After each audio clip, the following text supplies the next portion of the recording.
So we're live here for week one, finally, in what was probably the longest August in history.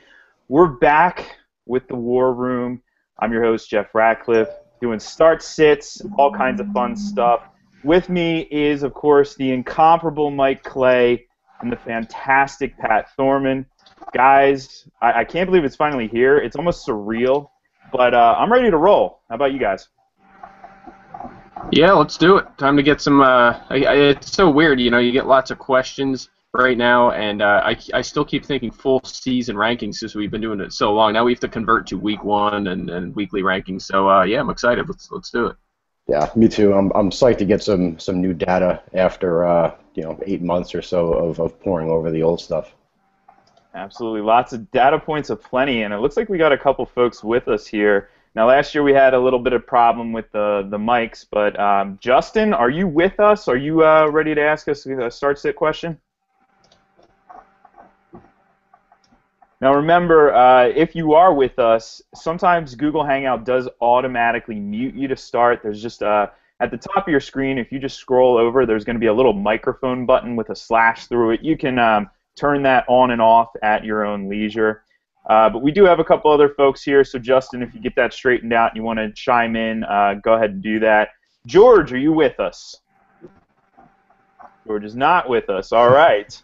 Paul. Looks like we got a question in the chat here, so let's jump right into it that way, since we're off to a fantastic start this year. You gotta love when things go off the rails from the start. Yeah. All right. George in the chat here, he says he has Kelvin Benjamin in the lineup, but of course Cam Newton right now on the fence. Is he going to play today at 4:25? We're not sure. So only other options he has: Justin Hunter, Mike Evans, and Jordan Matthews. So question here is, should he risk Benjamin or should he go in their direction? And I'll jump right into it. I think you definitely sit Benjamin. I mean, he's already on the fence as a number 3 wide receiver, so I'd go ahead and get Mike Evans in your lineup. I think he's close there with Justin Hunter, but I would lean towards Evans this week down in Tampa Bay. Yeah, I agree. That's pretty close. And at this point, with this Newton news, I mean, everybody wants to play, but when you have the head coach leaning towards not playing this guy, it doesn't sound promising whatsoever, and you don't want to be locked into that. Evan's a good call. Pat, your thoughts? I want to say Justin Hunter because I really like him, but Evans is the number 2. Will be on the field more, so that's probably the safer way to go. If you need an upside play, if you think you're having a disadvantage in your matchup, I think taking a shot with Hunter is not crazy either. Yeah, Hunter, somebody maybe you want to look more towards daily GPP play, but that's a different topic for a different time, and we'll get into some daily a little bit later on. Do we have anybody else with us here? Let's see. How about Dan or Eric? Either one of your microphones working? None of your microphones are working. This is awesome, guys. How about DK? DK, you with us? If anyone's out there, just start yelling. Hey, there's it looks like we got a friend of ours from last year, Stylianos. Do you know how to work your microphone, Stylianos? This is great, guys. Absolutely awesome. Let's jump over to Twitter. I mean, I always have a ton of questions there we can kind of jump into and at least roll on with some analysis here. This is a semi-interesting one. Pat, I know you're going to lie on this one, but Michael Floyd against DeAndre Hopkins. I think Hopkins is actually a good 3 this week. So, what do you think there, Pat? You can kick this one off. I'm still on Floyd. Kind of want to see that Bill O'Brien offense in action before we make too many concrete calls on Hopkins. I mean, Andre Johnson's probably going to get more targets, and D'Angelo Hall's not following the top receiver to both sides. Not that that's necessarily a bad thing. So I would definitely go with Floyd, but then again, he's my guy. Yeah, I'm actually going to side with you. I like this matchup. San Diego secondary, not necessarily stout, I guess would be. Not that Washington is either, but I'm kind of putting my trust a little bit more in Carson Palmer there than Ryan Fitzpatrick. And you have to like both of those matchups, but I'm leaning Floyd as well. Yeah, I like Floyd too. I think they both have good matchups, San Diego, Washington, but I have to go Floyd in that one. All right. Thought we had somebody in there gonna ask a question. There we go. Jason, what's up?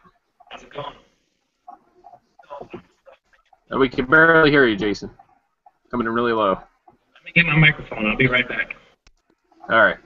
All right. In the meantime, let's shoot over to back to Twitter. All right, guys. Colin Kaepernick, and he's going up against Dallas today, and it's either him or Matt Ryan going up against the Saints. What do you guys think? Well, I mean, they both have pretty good matchups. You figure that Ryan's going to be in a shootout, throwing to catch up. I mean, Kaepernick has a pretty high ceiling. You know, Dallas's defense is obviously a mess. He should be able to get some yards with his legs. He throws a couple of touchdowns as well, and that's a pretty big number. So I think the Saints' defense has improved. I think Ryan has a little bit lower of a ceiling, so I would probably go Kaepernick. Yeah, I'm going to disagree. I'm a Kaepernick hater. I mean, I like him in terms of as a football player, but not as a fantasy option because he's prone to disappoint more often than not. And this is just one of those weird games. I look at this game on paper. Yeah, the Dallas team. Okay, everybody said how horrible they are, and there's no denying that. But doesn't this feel like one of those games, right? It's a trap, and I just want to avoid it altogether. You know what you're going to get out of Matt Ryan? He's a much higher floor play. May not have the ceiling, but it's a solid play. I like Julio Jones this week. I'm going nuts on this guy. So I'm going to go with Ryan there over Kaepernick in that kind of juicy matchup. And I'm going to side with Jeff on this one. It's hard not to like the Kaepernick matchup. I think he is a top 10 option, but I like Matt Ryan in that that Falcons offense against the Saints defense. So I think Ryan is a top 5 option this week, whereas Kaepernick's more of a borderline top 10. So I'm going Ryan as well.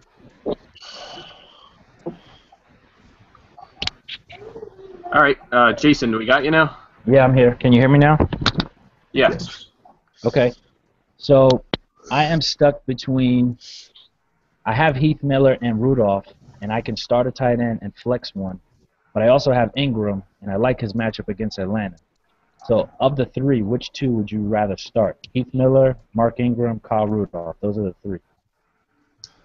I'll take this one first. I definitely think you have more upside if you get that running back in your lineup. I mean, I do still worry a bit about his snap total. They do have Kyrie Robinson. Garrett Thomas is going to steal a lot of targets there. So I as much as I like Ingram as a player, I think he's undervalued or underrated in that regard. I think he's going to have some trouble racking up, 18, 20 touches like some other top running backs. That being said, I think up against Atlanta, he's a better option than one of those tight ends, and I prefer Heath Miller to Kyle Rudolph. So if it's me, I'm sitting Rudolph. That's how I have it right now. What do you guys think? Yeah, I agree. I think that I know that the line is pretty close in that New Orleans Atlanta game. Actually started off with Atlanta favored by 1, but I kind of think that's wrong. New Orleans should be able to be kind of pounding down a lead for kind of the fourth quarter. So Ingram certainly has a higher ceiling. And I do agree with Miller over Rudolph. I think he's the only red zone option that Pittsburgh has. So I'm on board with Mike. Yeah, it's a strange line, though. It's one of those, you look at the lines and it kind of tells you a little bit about what to possibly expect. I did not expect to see that. And, certainly agree, though, that Ingram is the player there. And I love the talk that Heath Miller's healthy. We know when Ben Roethlisberger's on the field, he has eyes for really 2 players, Antonio Brown and Heath Miller.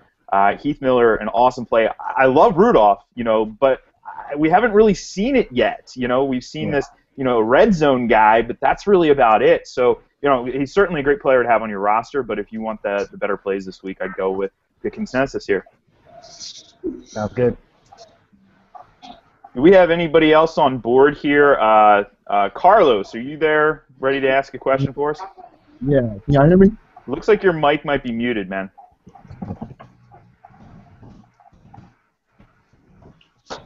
I don't know how to take it off.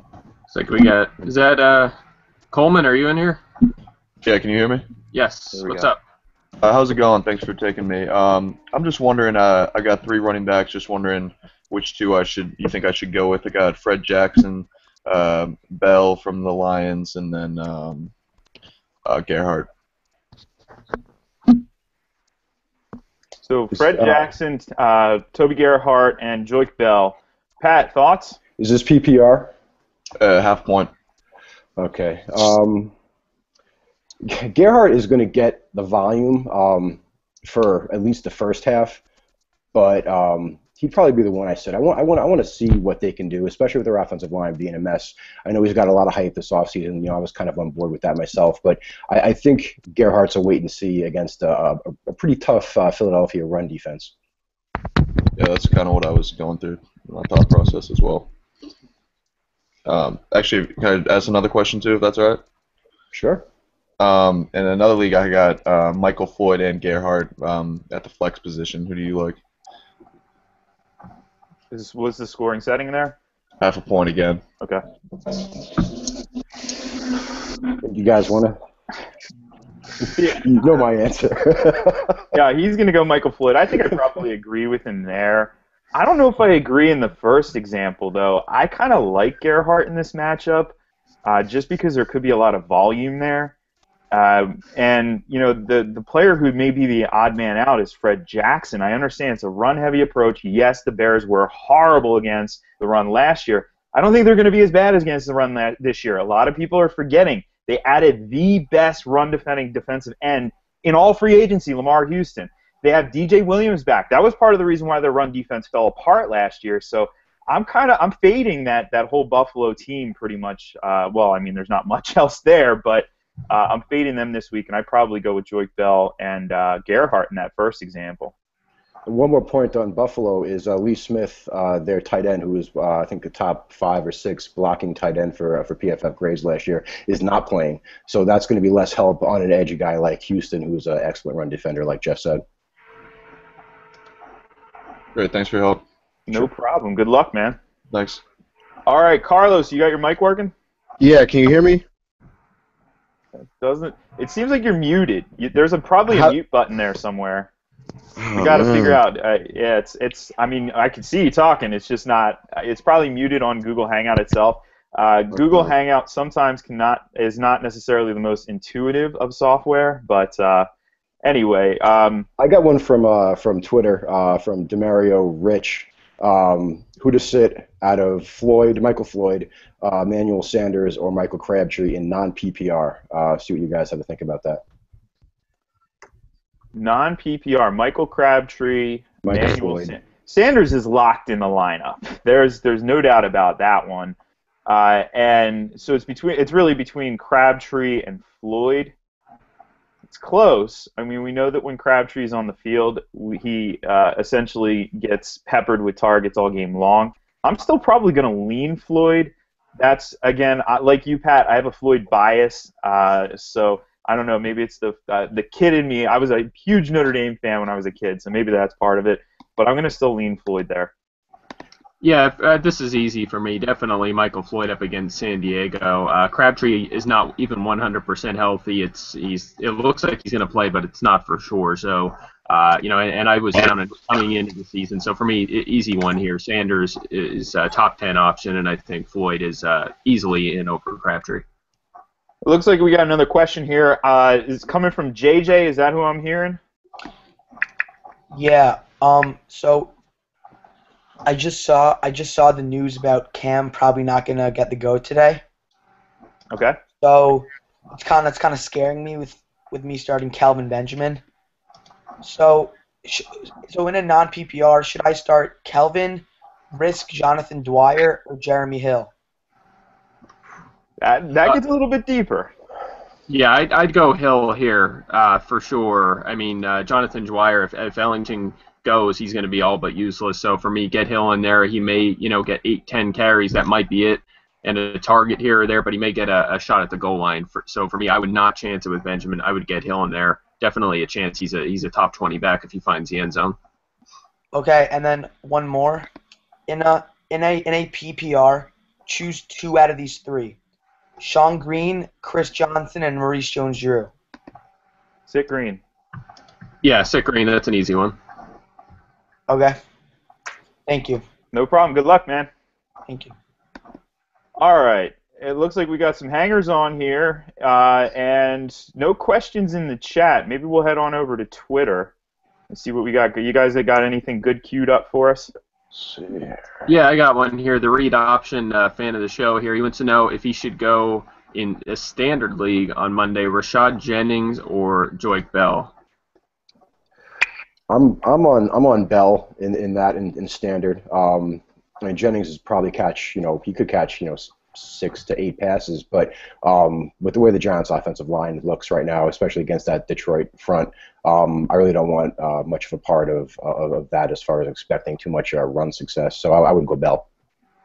See, I'm going to disagree with you here. I'm definitely going Jennings here. I mean, first of all, it's a new season. I don't put a lot of stock in 2013 defense, but the Giants were actually really good against the run last year. Bell might not even be the #1 running back out there. I mean, there's all offseason we kind of assumed that Bell would lead that team in Detroit in carries over Reggie Bush. Not necessarily. It looks like Bush is first in line there. So I think that knocks him down a few pegs. Meanwhile, you have Jennings against Detroit. I think with all the targets he's going to see, and he's clearly going to be the workhorse in that offense. I think that he's certainly a top 20 option, but has even more upside than that in PPR. Well, it's a standard, but I think he has a borderline running back one upside in PPR format. So for me, I think it's pretty easy decision to go with Jennings. Yeah, I'm going to agree with that. You have to start Jennings on the preseason undefeated New York Football Giants.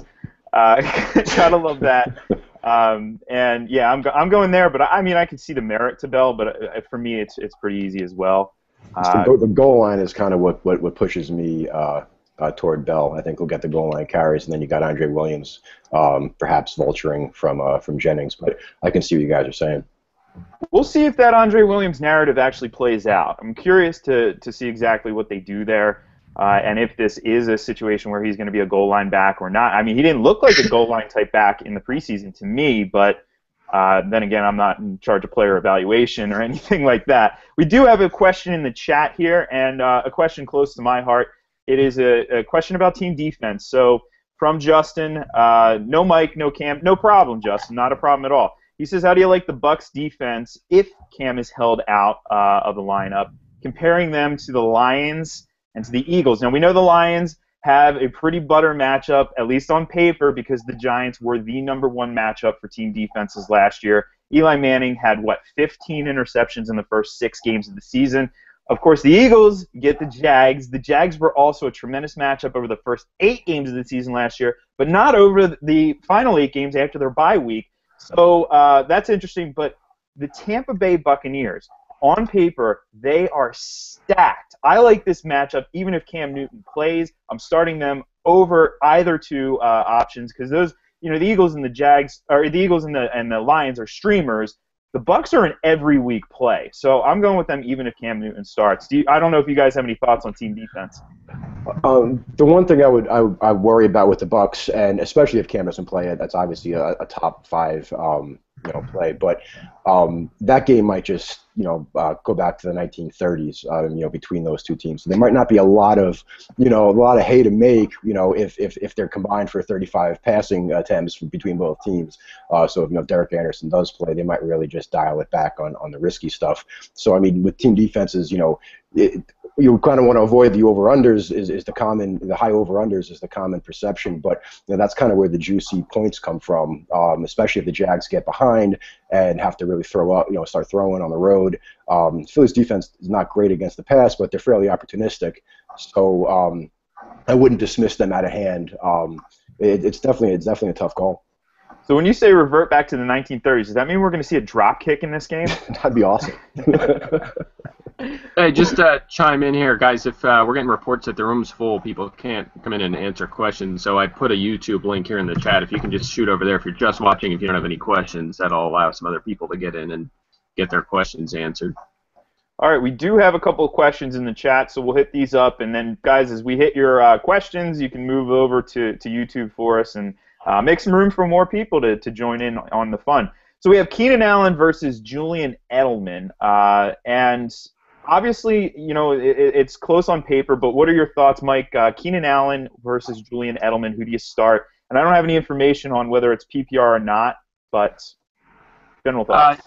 Yeah, I don't think it matters either way. I'm going Keenan Allen up against Arizona this week. I think he's a top 15 option. Edelman, again, I think Miami's going to be pretty decent against the pass this year, and they're going on the road in that case. So, I do like Edelman in PPR. I think he's a solid wide receiver too this year. I think he was undervalued coming into the season, but still, I think Keenan Allen offers similar target total, probably maybe a little bit lower, but definitely a lot more touchdown upside.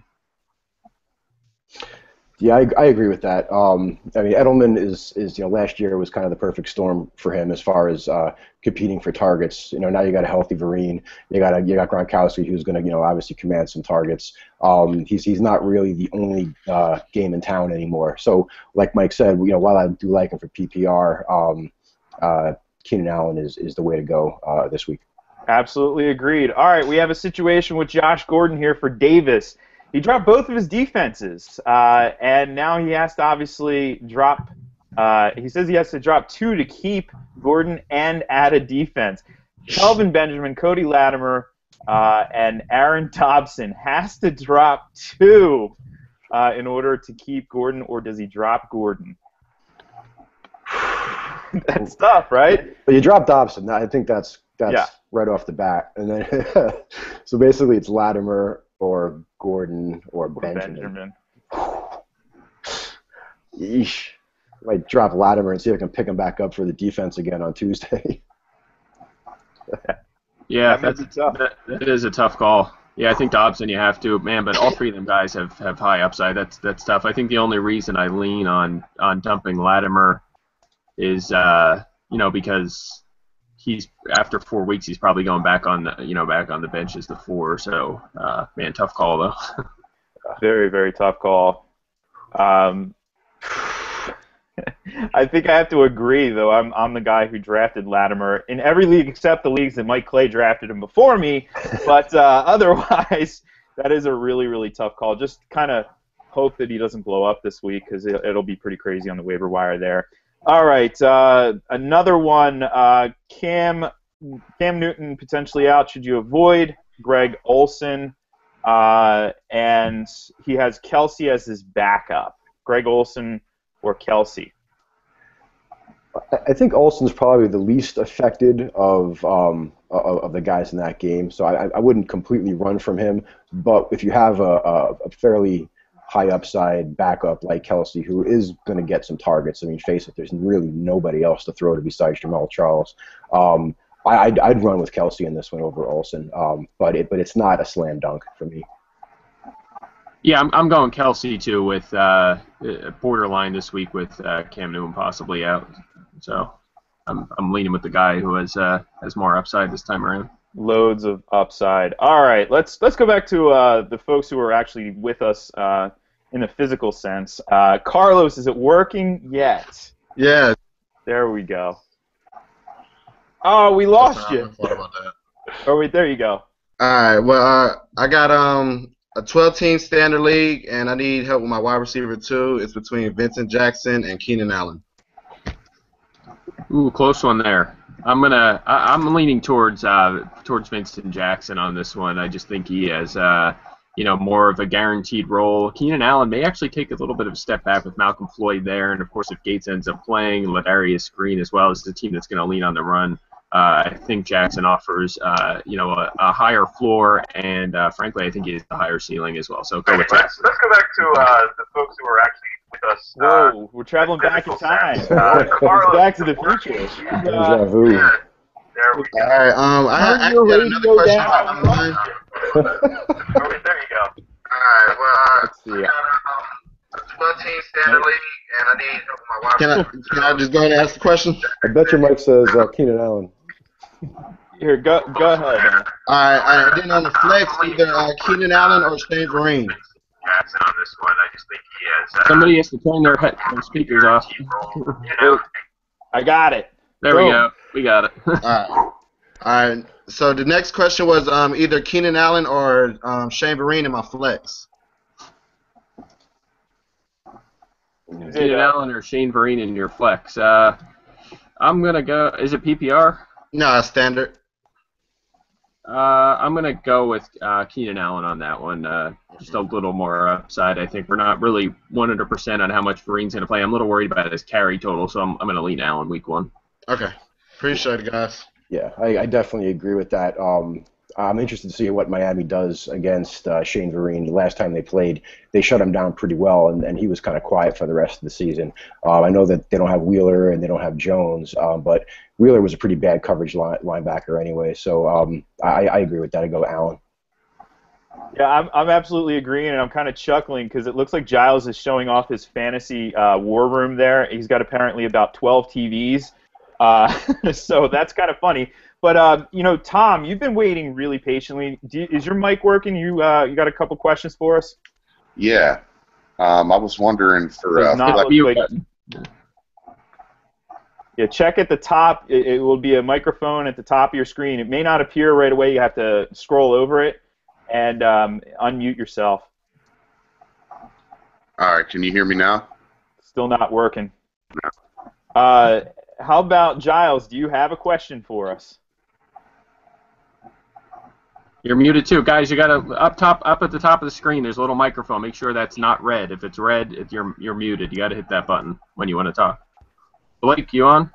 Yeah, can you guys hear me? Yeah, we got you, Blake. What's up? That's weird. I could hear the other guys, so I don't know why you guys can't. Either way, my question is 16 team, 0.3 PPR. I've got Ellington and Gates for my flex. Those are my top 2 choices. My other 2, Harry Douglas or Marty B. I'm really not sure what the play is here. I'm thinking Harry D maybe just for volume in that shootout, but you said Martellus Bennett's one of your options? Yeah. Oh yeah, I definitely use him. It looks like Adam Schefter just said it looks like Ellington's probably not going to play. Gates is too risky for me, and I like Bennett. I think he's a top 10 tight end. So he was I think fantasy's number 7 or 8 fantasy tight end last year when Jay Cutler played. I think he's undervalued this year. So for me, that's easy. I throw Bennett in there. Yeah, I'll echo that, especially since the Bills don't have Kiko Alonso, who is PFF's number 2 coverage inside linebacker. Now they have Brandon Spikes, who can't cover anybody, and obviously they lost Bird. So Marty B is not sexy, but he produces, especially like Mike said, when Cutler's around. Okay. Thank you, guys. You bet. Sure, good luck. Now cut to Brandon Spikes saying, "Hey, what the heck?" Tom, you working yet? Can you hear me? No. No sound. I don't. Is that looks like an iPhone probably, right? Yeah. Yeah. I don't know what the heck's going on with that. We'll have to look into it. Apologize if you can possibly hop on and maybe even post it in the chat on the side for us here. We'll definitely get to your question. Sorry for the technical hiccups. We're always going to get that in week 1.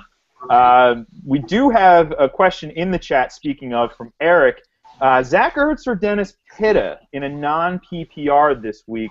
Mike, what do you think? I'm going Pitta right now. I am high on Ertz for the season, but he's not a sure thing yet. We don't really know if he's going to play a ton of snaps or if he's going to play in kind of that secondary role behind Brent Selleck like he did last year. Plus, they like Jordan Matthews in the slot. Darren Sproles are going to want to move around. There's a lot of moving parts in that offense, so I'm still not going to go all in on Zach Ertz week 1, even up against Jacksonville, which I think will have an improved defense this year. So I'm going to go Pitta. I like the Cincinnati defense, but we know he's going to be a featured part of that offense. That's the way I lean. Yeah, I agree with that. Pitta is not going to get cannibalized by Owen Daniels. He's going to have a pretty big role in the Kubiak offense. He'll be a red zone option. There's a lot more competition for targets with Ertz, even if there are more throws in that game. Tough matchup, though, for Pitta. Tough matchup. He's going to face Emmanuel Lamore probably most of the day. A lot of people don't know about this guy, but I have a feeling after this season they will. 6'4", freak of nature, kind of, size, speed, I don't even know how they build him like this right now. It's unbelievable, some of these guys. And that could be challenging for Pitta. Whereas we look on the other side of the ball, I mean, it looks like Ertz, in the at least in passing situations, probably going to see Telvin Smith, who's not going to be in on the base downs. But I still, I agree. I think, it's a little bit closer than maybe we might think, but I do agree I'm going to go with Pitta there. And we'll go over to Twitter. We have somebody watching the Hangout on the iPad, not in the chat, at Portable Sauce. is asking us Kendall Wright or Rob Gronkowski in the flex. I don't have information on whether or not it is a PPR, but he has Jimmy Graham apparently as his starter at tight end. I'm going Gronk. Yeah, I'm going Gronk. I know, if it's PPR, Wright certainly a weapon. I think he'll have a pretty good game. He's viable this week. But if Gronk plays, you have to play him, because even if he plays half snaps, he's not going to be playing the blocking half. He's going to be playing in the red zone. He's going to. I think in the 3 games that he came back last year, when he played only about 60% of the snaps, he was still putting up mid-tier tight end 1 numbers before he started really cranking it up. So I have no fear starting Gronkowski this week. Yeah, I agree. That's an easy one for me. Even if you downgrade Gronkowski slightly, he's still one of the top, we'll say, at worst case, top 10 best bets for a touchdown at any position aside a quarterback. So, I think without question, Gronkowski, he's probably looking at around 5 catches and again, a great opportunity to score a touchdown. For me, I'd go with him. And I love Kendall Wright, too. I just think Gronkowski's the right play there. And here's the comparable, too. If we go back to last season, remember, Jimmy Graham was banged up for a lot of that. And he wasn't getting, full complement of snaps.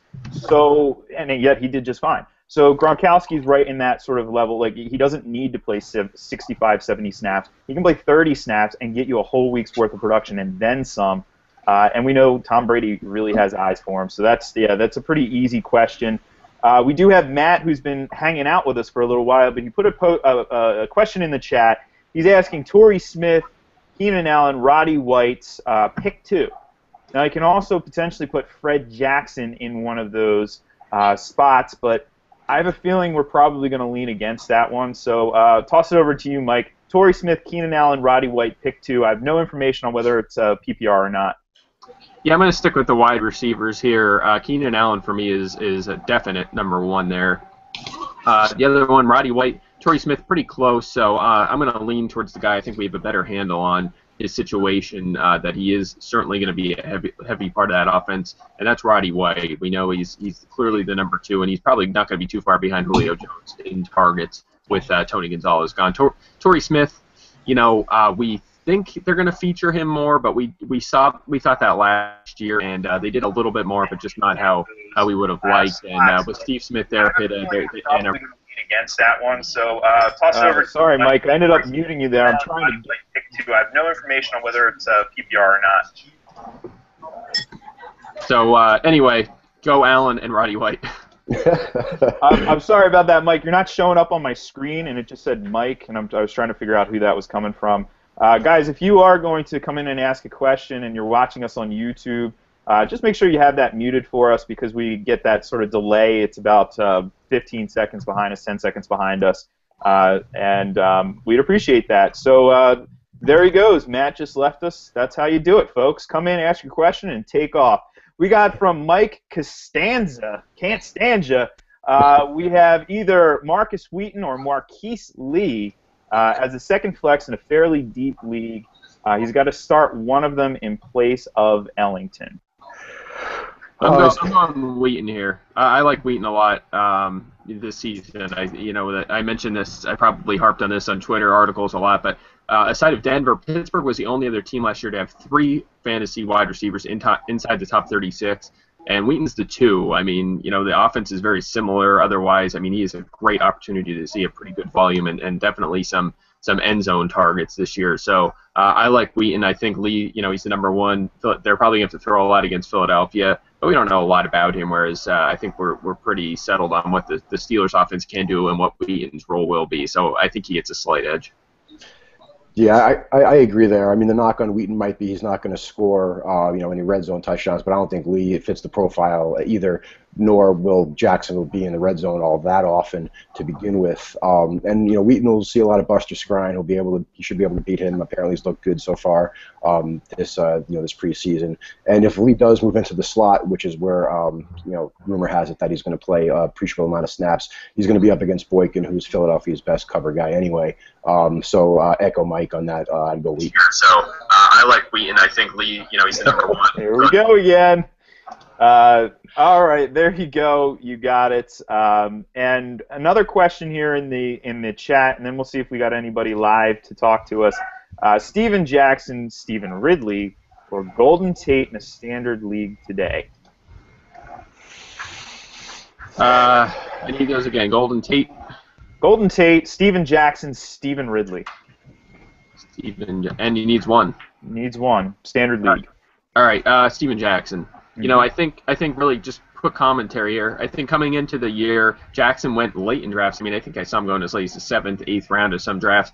The reason for that was fear of injury. You know, or it may be some ineffectiveness, but you know, I think if he's active for the game, you have to really like him as a decent running back 2 option. He's going to see a pretty high volume of touches. He's going to see a handful of targets as well, and he's definitely going to get goal line work in this offense. Jaquiz Rogers, Devonta Freeman, they're not going to steal those touches. So, you know, Atlanta's pretty good offense. I think Jackson's people are kind of sleeping on him. The sit-start questions with him are kind of bizarre. So I think without question it's him this week. Yeah, I agree with that. And that's a great point. I mean, the guys that got knocked in drafts because of injury questions, well, you know, there's no better time to start them than now. So, you know, go ahead and do it, assuming that they're going to be healthy. And you figure Atlanta's going to try to run as much as possible early in the game. If there's one thing we don't know about the Saints' defense at this point is their run defense. It was a little bit leaky last year, but they weren't tested very much because they were always ahead. So Jackson should get more volume than Ridley. We still want to see what Ridley does as far as Belichick's doghouse, where he stands there. And I do like Steven Jackson over Golden Tate as well. Absolutely, and you know how quickly we forget. This does boggle my mind. Yes, he's on the wrong side of 30. This guy had 6 touchdowns in his last 6 games last year. I mean, you know, absolutely have to like that. And we know that, you know, maybe it's not Steven Jackson from 2007, but you still have a lot of opportunity there for a good play. So that's a solid play over your options there. All right. Do we have anybody actually hanging out with us live? Like I see, Blake, you're still with us. Do you have any other questions? Is that why you're still hanging out? No. If you wouldn't mind, then swap over to the YouTube feed for us so that so we can get some other folks in here and get their questions. It looks like, am I hearing Robert? Is that who I'm hearing? I don't think so, but you might be. Okay, yeah, well, your mic is live. Do you have a question for us, buddy? Oh, it's live right now? Sorry. Oh, I was just asking, like a 10-man, half a point PPR, would you pick Spiller or Chris Johnson for your RB2? I just have a hard time trusting Spiller. Yeah, I'm going Spiller, especially it was just announced Bryce Brown's inactive today. I know Anthony Dixon's not 100%, so it's clearly going to be a 1-2 punch with Spiller and Jackson, and that's more than enough for a guy as talented as Spiller to put up numbers, especially against the Chicago defense. So, you know, they may not be quite as bad as last year, but I think there's still a plus matchup for a running back. So, for me, I'm leaning Spiller. Yeah, I agree. I mean, Chris Johnson, you know, he'll have some volume, but they're gonna mix Chris Ivory in there as well. And you know, apropos of nothing, I think Chris Ivory's a better running back. And they said they're gonna go with a hot hand, give them more touches. So Ivory's another guy. As long as he's healthy, he's a guy who gets knocked because of his injury proneness. He's healthy. You know, I like him, so I think he'll pilfer away from CJ. I can't say it any better. Absolutely agree. So. You know, going in that direction. It looks like one of the folks I booted out of the chat. Sorry, guys. I had to clear some space for everybody else. But Vereen or Fred Jackson in a half-point PPR for Ray. We got to get to this for him since I booted him. You said Vereen or Fred Jackson? In a half-point PPR.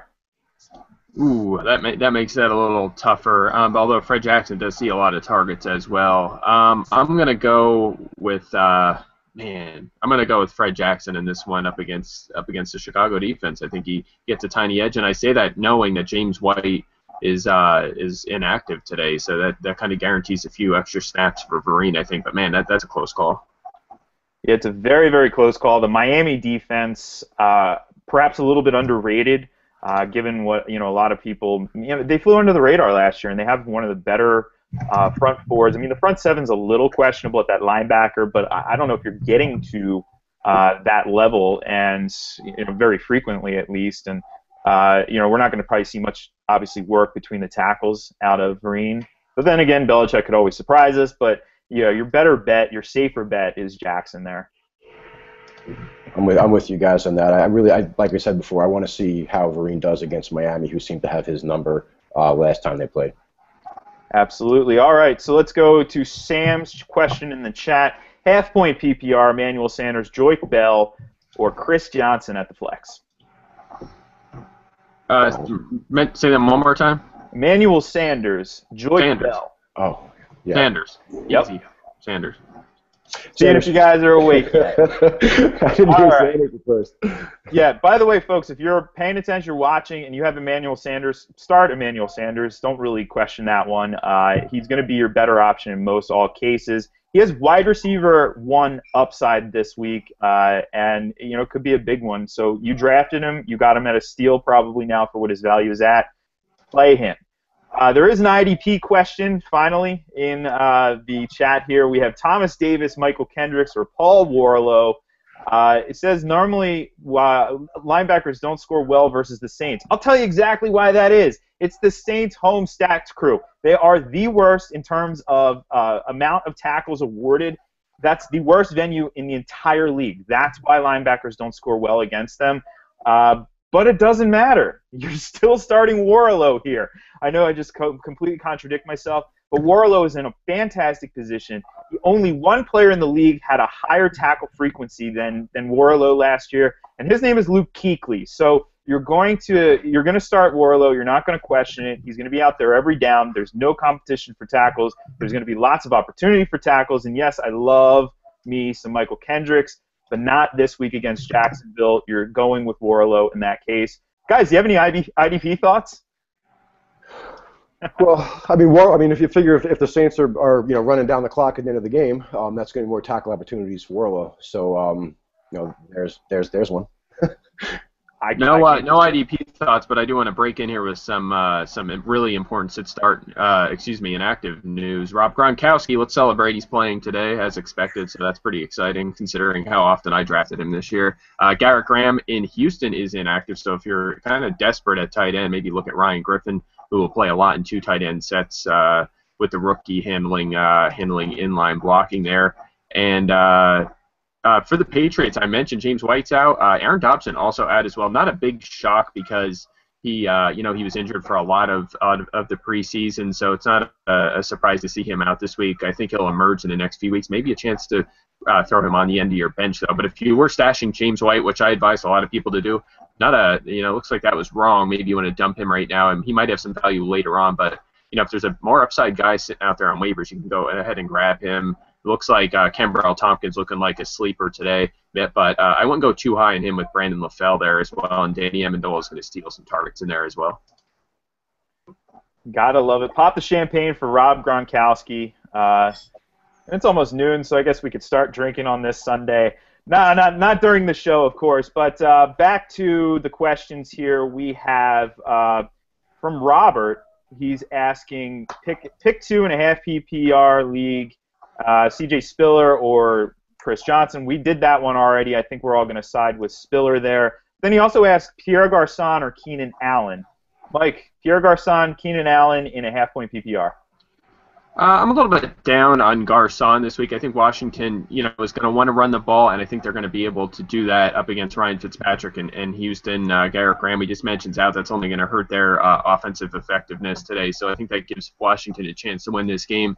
And that's going to allow them to, as they want to, lean on the running game.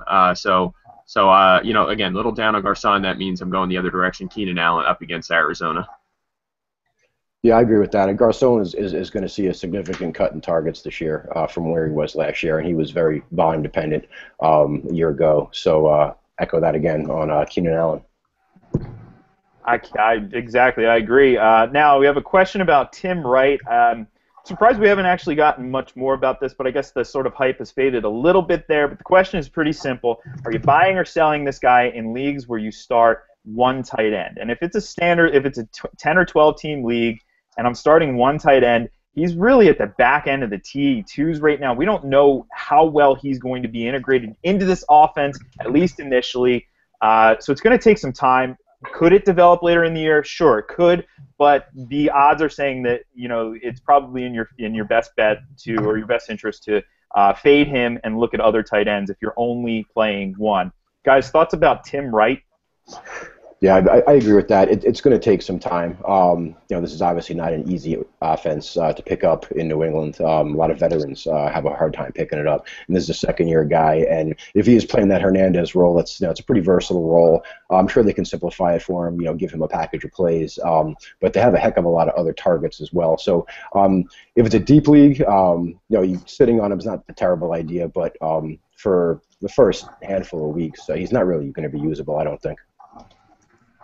Yeah, I'm going away from Wright too. I actually just dropped him in a league where I had to decide between him and Dwayne Allen. I mean, we know Wright has massive upside. I mean, he was a borderline tight end one last year with Tampa, and after he didn't even barely played the first couple weeks. So we know he has a lot of receiving upside. He's an outstanding talent in that capacity, and that tells me he could be a top 10 tight end by the end of the year. He plays a lot, so I know he has a high ceiling, but I just don't.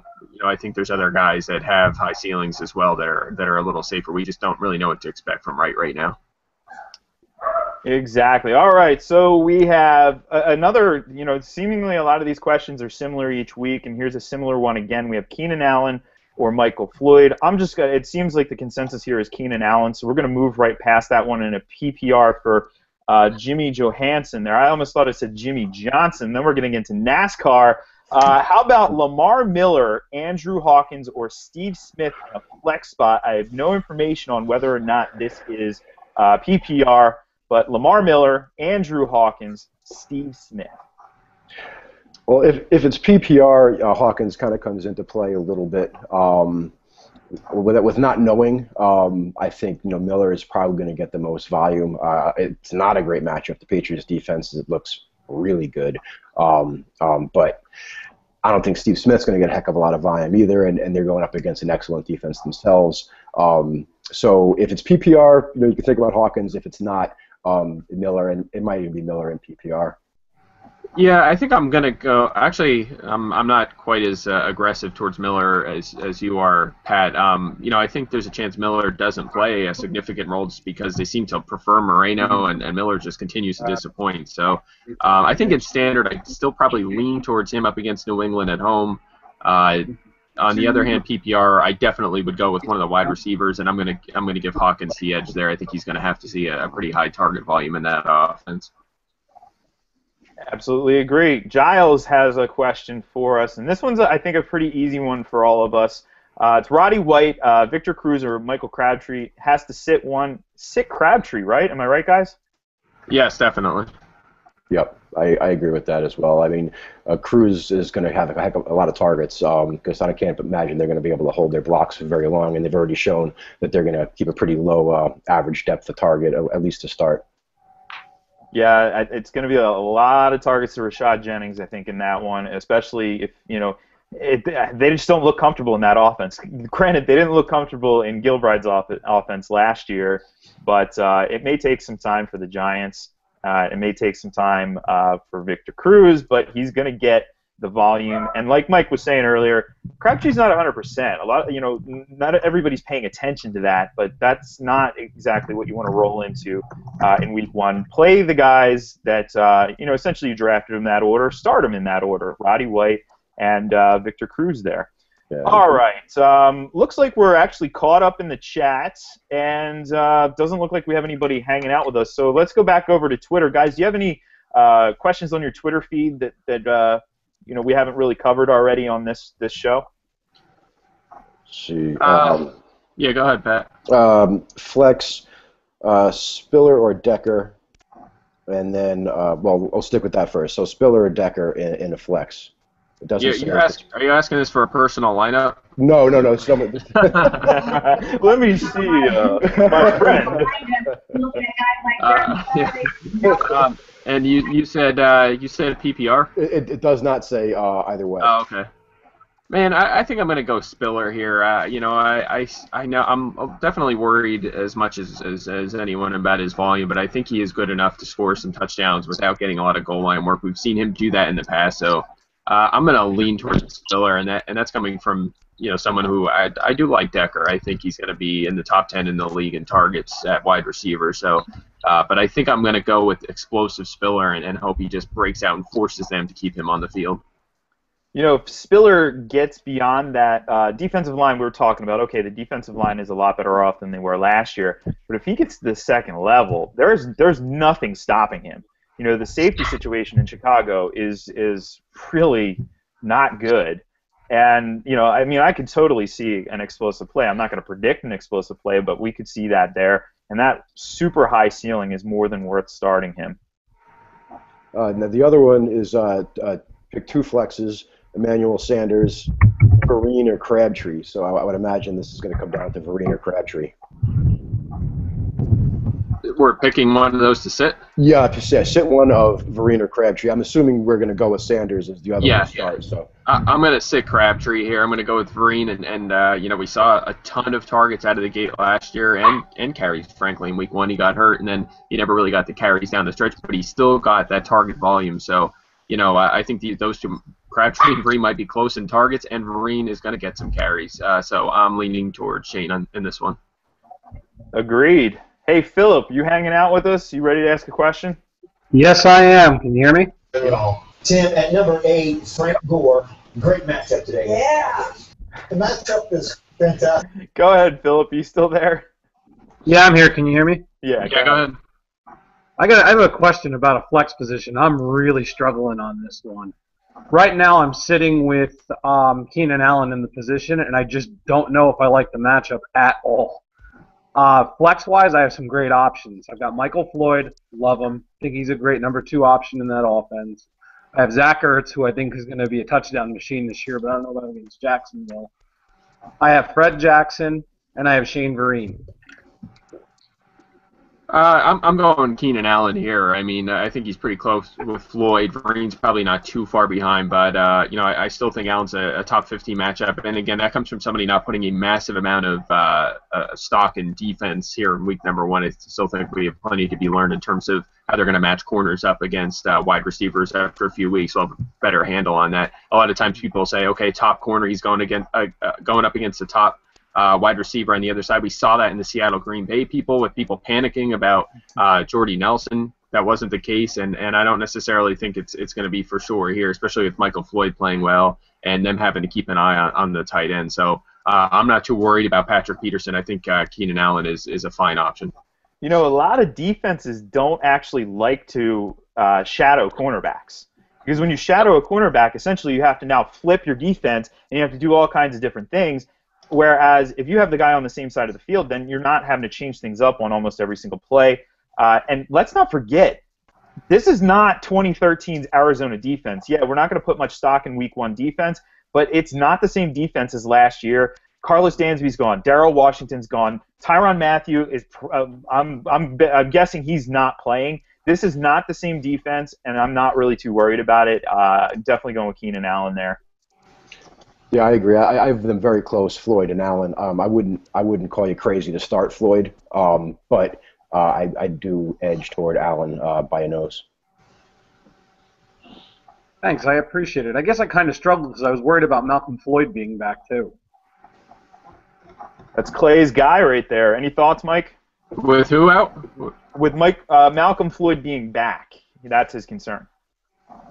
Yeah, like I said, I think there's a possibility that he gets more of the volume. He had a very good offseason, but still, I think Allen will be busy enough to warrant top 15 consideration. He's a very good player. He was only 21 last year. The kid has plenty of room to grow as well. I think he's in for a big year. And again, like Pat said, Floyd's not far behind. That tier of wide receivers is very close. So if your gut says Floyd, I'm not going to kill you for it. If it was me, I'd lean towards Allen. Thanks, I appreciate it. Sure. So we have a question in the chat from Dallas. It looks like a flex question here. Torrey Smith or Bernard Pierce? So going with a Ravens flex position here. Pat, thoughts on Torrey Smith or Bernard Pierce? It doesn't sound. I don't have any information on PPR or not. I think Pierce is a decent start this week, but I will go with Torrey Smith. the front seven of Cincinnati is still very strong. You know, they lost Michael Johnson, but Marcus Hunt is going to be good. You talked about Lamore before. They might split carries with Forsett. You might get Taliaferro getting a couple carries. Smith is obviously going to be the focal point of the passing game. It's not going to be a high-scoring game, but my recommendation would be go with Torrey Smith. I'm not with you. I mean, we're running out of time here. I'll just slip it in quick, but I think Pierce is going to be a heavy volume guy. He's going to see plenty of targets. He's going to run a lot. This is Gary Kubiak, 2 tight end offense. They're going to want to run the football, and I think Pierce gets a massive volume. I don't think Forsett is any more of a threat than maybe a few targets, and Taliaferro, I don't think he plays much. So I'm going Pierce here. All right, we are running out of time, and I'm actually going to go with Smith, but and it's tough for me to go away from Pierce, my Temple homer, but we have the last minute. Is there anybody in the chat who wants to ask one more question? I got a quick question in the chat. Pick 2, Toby Gerhart, Joik Bell, Marcus Colston. He says he's leaning on sitting Gerhart. I'm going Gerhart and Colston. Pat? I'm going Bell and Colston. I'm going to break the tie, and I'm going Gerhart and Colston. So hopefully that works for you there, Dan. Any final questions? Anybody in the chat? Anybody in the Hangout? Doesn't look like it. All right. Well, this is week 1. Get fired up. Good luck. And we'll join you back here next week, 11 a.m. Eastern sharp. Enjoy week 1, folks. That's a wrap. Thank you.